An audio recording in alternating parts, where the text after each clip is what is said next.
Olá, eu sou Cláudia Boechat e nós estamos mais aqui para mais um Quero Saber.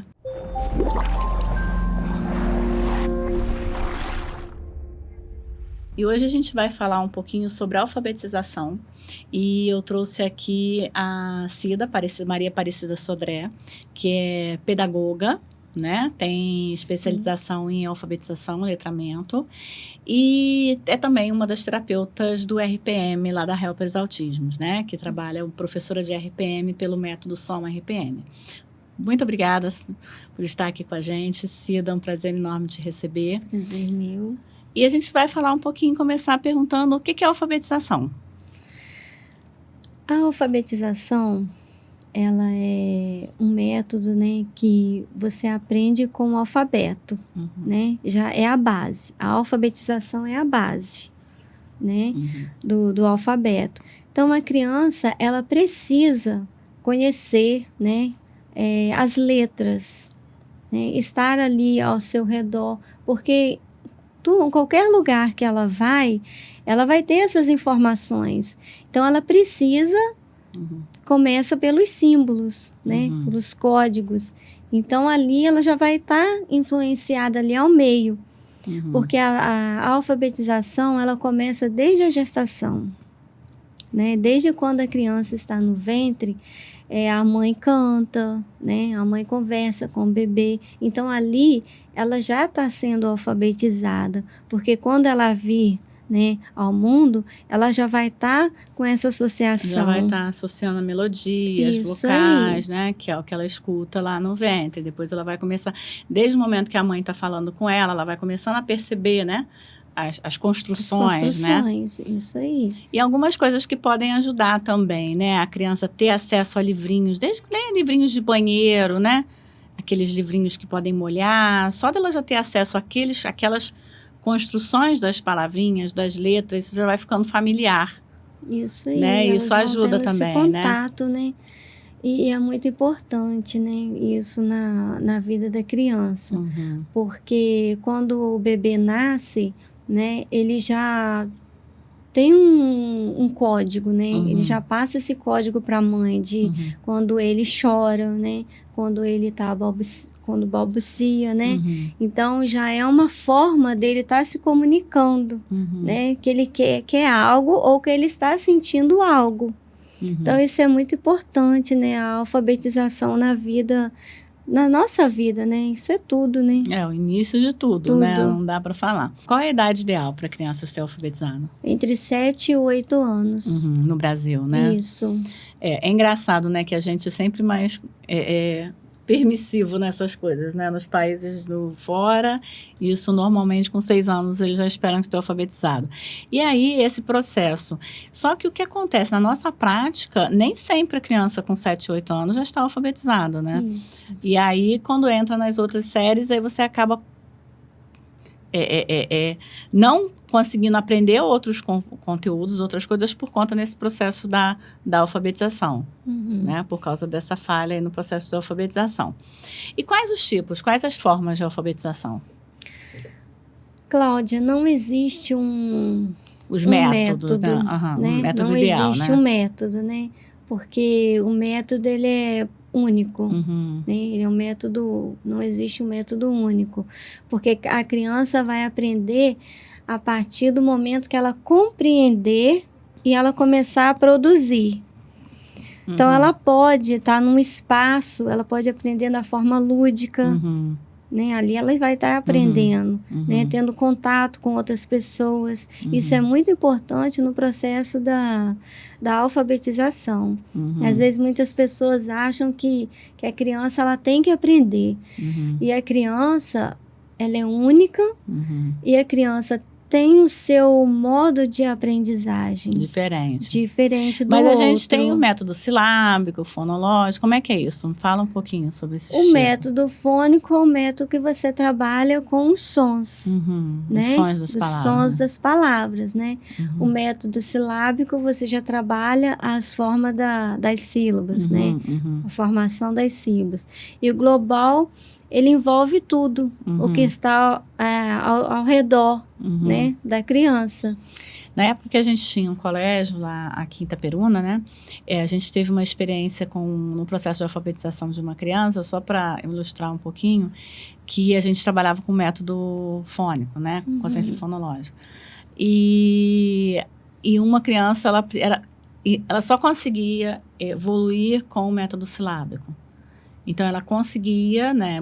Se você trouxesse muita informação de letra, até porque era uma criança que tinha algumas dificuldades de apraxia, algumas questões, né, fonológicas, digamos assim, e ela precisou uma abordagem bem tradicional, naquele modo antigo, né? B, A, Ba, B, E, Bé, Babá. Babebi Bobão, né? E foi a forma como ela foi alfabetizada. Então, acho que é importante a gente ficar atento que cada criança, como você falou, tem uma característica única, né? Então, assim, o melhor método hoje discutido, tal, pode não ser o ideal para uma determinada criança. Isso aí. E hoje, né, eu vejo, assim, muitas crianças, né, nessa faixa etária que estão no 5º ano, que não sabem ler.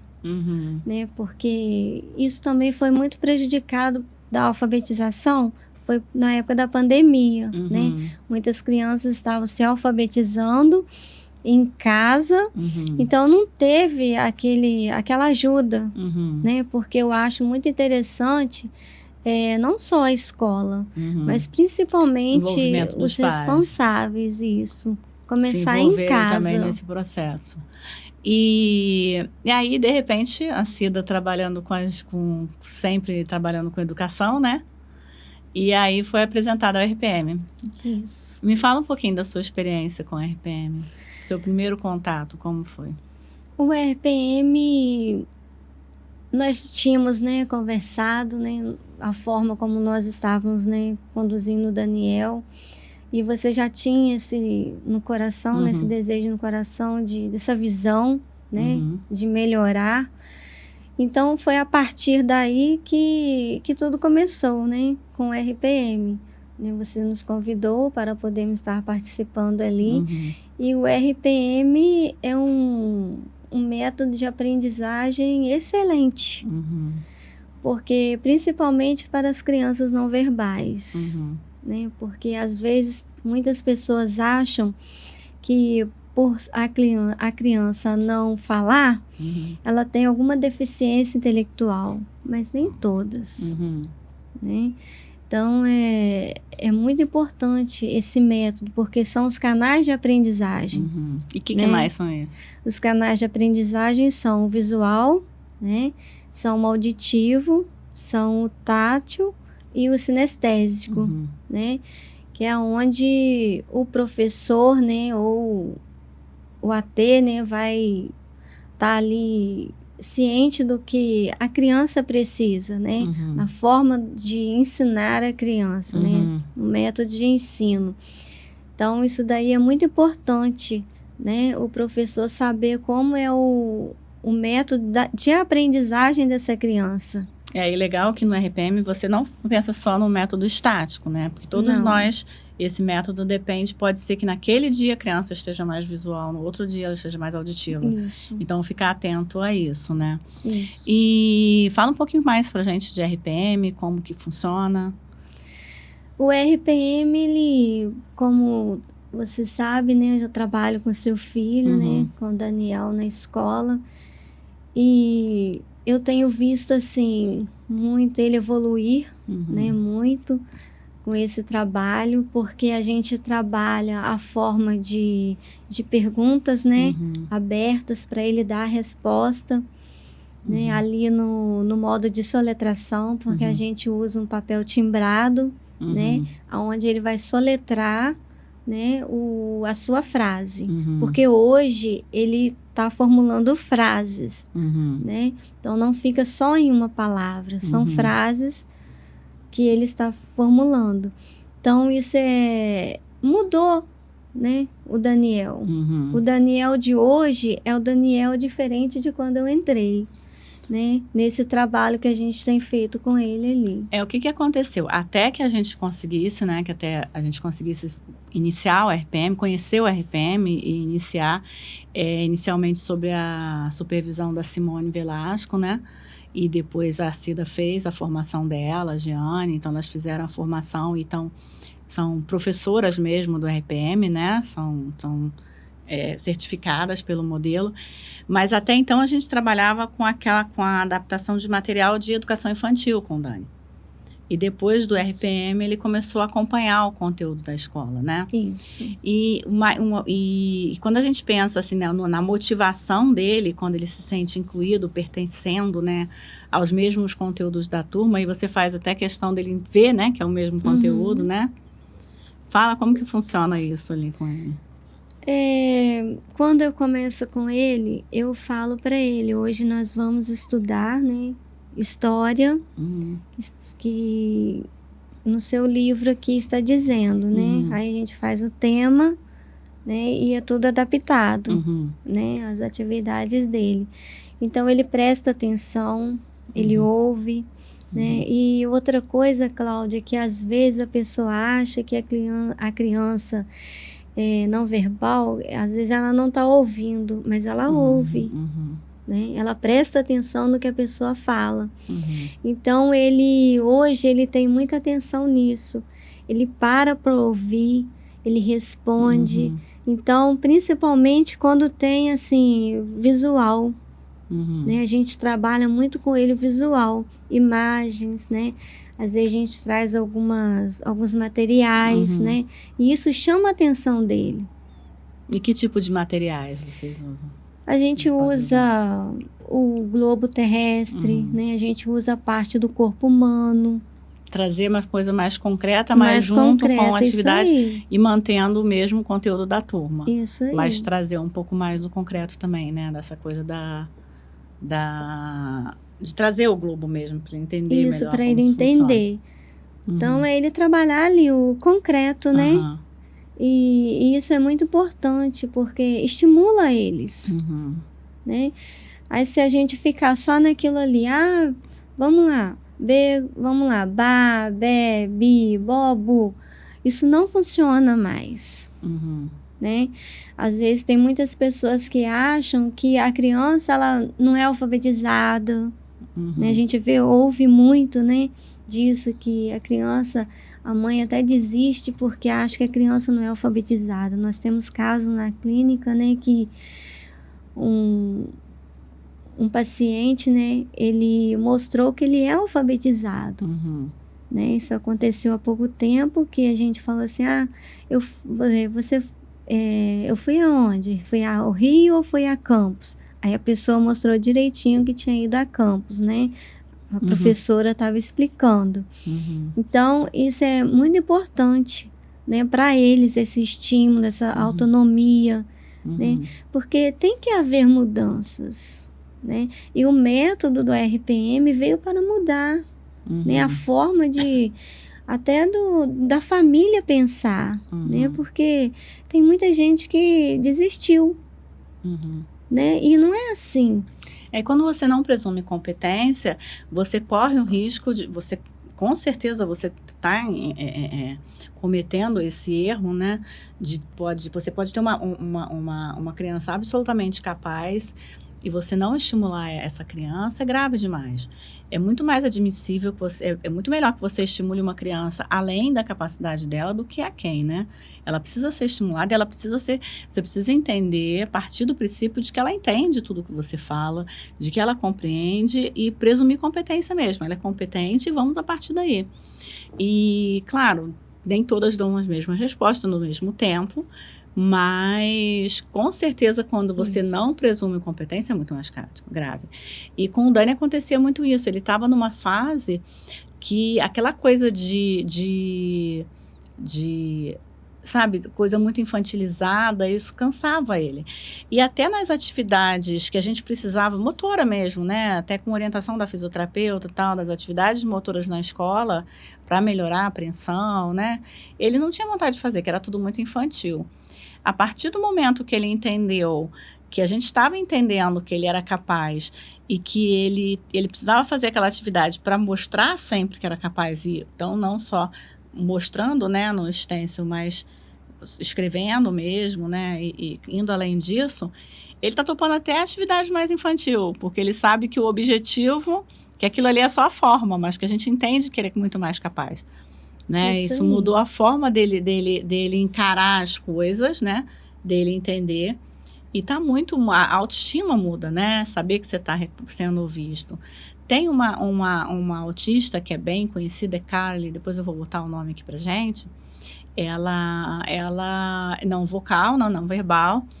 E ela sentia muita dor, sentia muito desconforto. E ela rolava no chão, porque ela tinha uma questão de neurológica periférica. Então, é como se o corpo dela estivesse queimando. E ela ficava rolando no chão. E ela não conseguia explicar o que era aquilo. Ninguém entendia. Toda vez que ela começava a rolar, que ela sentia o alívio de estar no chão frio, as pessoas iam lá e tiravam ela. Achando que, enfim, sem entender a razão daquilo. E ela só foi conseguir se comunicar por causa de uma dor de dente, que ela foi escrever o dente, digitou. Aí os pais foram ver do que ela era capaz. E aí começaram a usar esse canal da digitação com ela. E aí, a partir daí, ela começou. E é legal o depoimento dos pais, falando, eu tinha em casa, eu achava que uma pessoa que não pensava, que não fazia nada, ela tem muita questão sensorial, muita estereotipia. E ele falando, eu descobri que eu tenho uma adolescente sapeca em casa, que é capaz de brincar. E aí ela evoluiu. E hoje ela é um grande, assim... um grande nome dentro do autismo, dando essa fala do autismo, né? E ela tira até algumas dúvidas dos pais em relação a algumas atitudes dos filhos, né? Que ela pode ser isso, pode ser aquilo. Ela responde, isso é muito bacana. E o Dani não estava nesse ponto, assim, claro, mas... nesse caso, mas a segurança que ele teve depois que ele que ele começou a mostrar o que ele era capaz de fazer, foi muito grande, né? Mudou muito a forma dele. Mudou porque hoje ele ouve, né? Ele para ouvir, né? Às vezes eu converso muito com ele. Eu até falo para ele, a tia Cida é enjoada, né?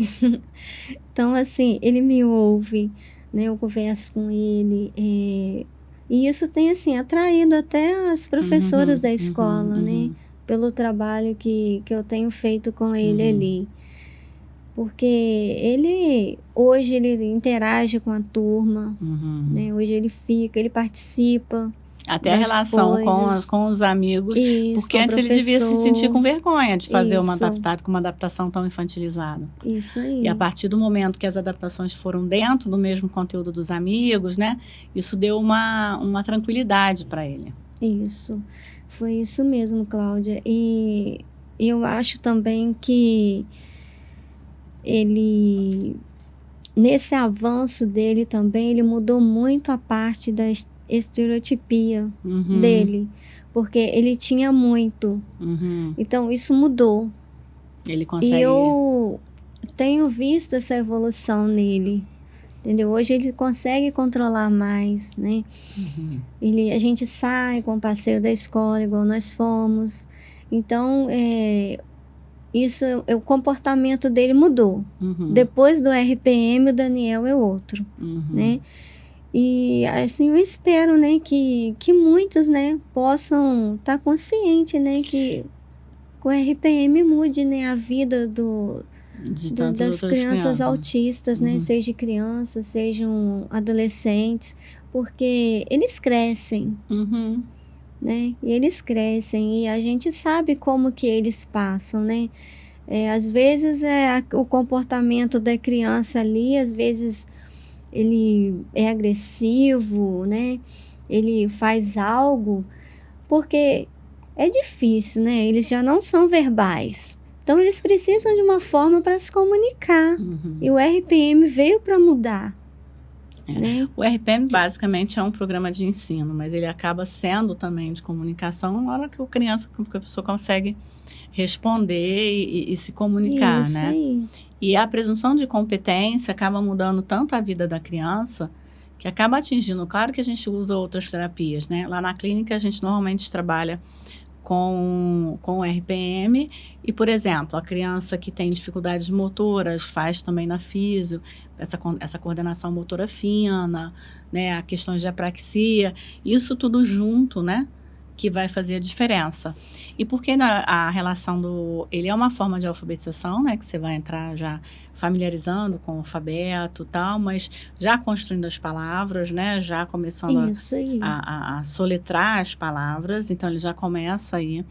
Na história da soma, ela começou com o filho dela, ela que criou o modelo, né, usando mesmo, fazendo a questão motora, fazia o A tantas vezes, fazia o B, né, para aquela questão da resposta motora, né, dele fazer o movimento, né, para ele conseguir fazer depois linhas retas, né, fazia isso, até para ele controlar essas questões das estereotipias e entender que as crianças aprendem de forma diferente, né. Cada criança tem uma forma, tem uns canais de aprendizagem, e a criança, quando ela é muito sinestésica, ela pode estar prestando atenção, riscando, prestando atenção, ou desenhando, ou fazendo quebra-cabeça. E são coisas tão curiosas que mudam a forma da gente pensar no processo de alfabetização. Porque se a criança ela é muito sinestésica, ela não consegue ficar parada para prestar atenção. E se você começa a prendê-la para prestar atenção, ela vai ter que, além de prestar atenção, lidar com uma situação corporal. Então, assim, vai ficar mais difícil ainda. Então, a gente precisa entender que cada um tem uma forma, né, de aprendizagem. Isso aí. Porque, igual eu disse no começo, né, não existe um método, né, próprio para cada criança. Cada criança vai usar um método que melhor se adeque, né? Pode ser bom para mas para outros não, né? Às vezes vem alguma dificuldade junto, né? E isso não só os atípicos, né? Nós também temos as pessoas, os autistas também, né? Os típicos e atípicos, né? Então, isso é muito importante, né? E também uma avaliação, porque o professor, quando ele está em sala de aula, ele pode observar, né? Como que está sendo essa aprendizagem, né? Do aluno ali. Então, é preciso ir para uma avaliação. É preciso ter uma avaliação. E como que é essa avaliação? A avaliação é na forma de atividades, né? Como que está o comportamento, até, inclusive, na coordenação motora. Né? Essa avaliação, ela abrange vários sentidos, né? Uma coisa importante também é que alguns pré-requisitos são inalcançáveis. Uma criança que tem uma apraxia muito grande, pode ser que ela não consiga fazer alguma coisa que as pessoas consideram pré-requisito para a alfabetização e não avançam na alfabetização, principalmente usando um método como o RPM, que é um método de ensino, mas pode ser que ela nunca vá superar aquela questão motora. Isso. Mas você entra com o processo do RPM e você vai vendo que ela às vezes consegue, ela tem compreensão. Então, você tem que também pensar que você não pode ficar agarrado naquilo ali, né? Isso tem que ter essa sensibilidade em relação à criança. Isso. A não gente fica dando murro em ponta de faca, né? A gente tem que arrumar o melhor meio, né? Isso. Até para poder não prejudicar a criança, né? Porque senão ela pode criar um bloqueio, né? Na aprendizagem. E aí fica pior, né? E fica pior. Isso, com certeza. Tem mais alguma coisa que você queira falar com a gente? Eu queria, né, agradecer, né, a você por essa oportunidade, né, de eu estar aqui participando e falar um pouquinho, né, do Daniel, né? O Daniel, há 1 ano e meio, né, que eu estou com ele e tenho visto, assim, esses avanços, né, na vida dele. Hoje, né, ele escreve o nome dele sozinho e ele me ouve, me compreende, como assim eu compreendo ele, no que ele quer. Então, eu acho que é um trabalho em conjunto. Então, a gente precisa estar a cada dia aprendendo a mais, né? Que aí a gente vai vencendo as barreiras, vencendo os obstáculos, né? E isso é importante, né? Isso que eu queria dizer. Cida, muito obrigada por ter vindo aqui. Eu conversei com a Cida, Maria Aparecida Sodré, mas a gente já chama de Cidinha até, para alguns, né? Obrigada pela oportunidade também. E a Cida é alfabetizadora, trabalha com RPM, é terapeuta, né? É a primeira professora de RPM em sala de aula com uma criança no Brasil, em tempo inteiro da sala. Eu tive o privilégio de ter isso com o meu filho, porque a gente tem outras pessoas que já trabalham, mães que trabalham com RPM com os filhos, né? No Brasil, mas a primeira mediadora, né? Que começou como mediadora, mas é muito mais do que isso, né? A primeira professora de RPM em sala de aula, em tempo integral, né? Todo o tempo da sala, com uma criança autista não verbal no Brasil, é a Cida. Então, esse é muito importante. E o trabalho que ela está fazendo, belíssimo. Assim, o quanto o Dani tem crescido e soletrado. E a gente se assusta até quando ele começa a soletrar com as coisas que ele fala. Porque o safado até brincou com a minha cara com o negócio de política. Só Deus sabe o que foi a história. Que ele se corrigiu no final, mas saiu brincando, e você vê até um bom humor nele, né, em relação a isso. Então, muito obrigada. Obrigada e até a você. A próxima, gente. Fiquem com Deus.